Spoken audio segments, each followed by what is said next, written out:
energy starts moving forward. And then right after that, we've got, the vernal equinox, which is happening right there on March 20th. And this is where the sun enters Aries.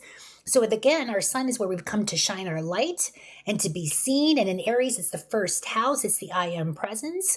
So now that we've done all our work with Mercury and Pisces, what's going on in the subconscious patternings that we probably inherited from our family, from our generations, our ancestors, all that is being shown a new light.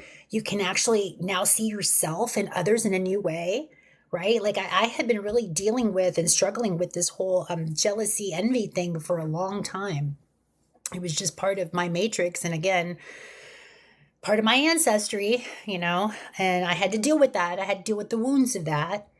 But once I was able to face it and give it a space and give it a new conversation, a new script, then I felt better about it. I'm like, oh, not only am I jealous of other people, but other people are jealous of me. They're looking at me like they wanted what I had. And I never saw that. I always just felt bad. I always wanted what somebody else had, right? So it's like it's completion of that circuit. Like, yes, we are all one. And yes, being jealous and envious is part of the human condition that all of us experience. So don't take it so personally, right? The ego wants to make it all about it. So it's all about me.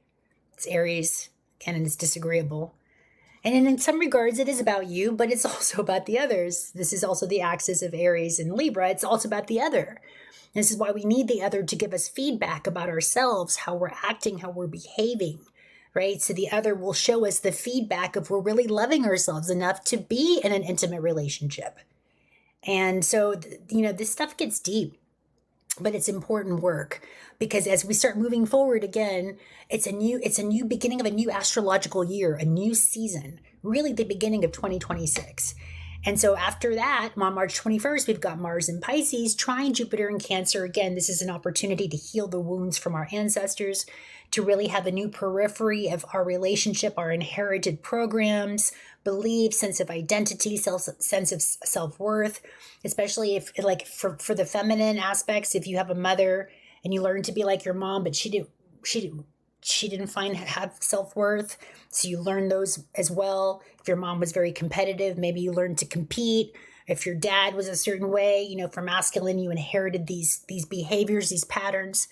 So this period after the vernal equinox, especially around March 21st, 22nd, you're going to be able to shine a light on that and then alchemize it and get to choose. Because if you can't see it, you don't have a choice, right? We talk about free will, but we also know that our unconscious programs have been embedded since the age of between 0 and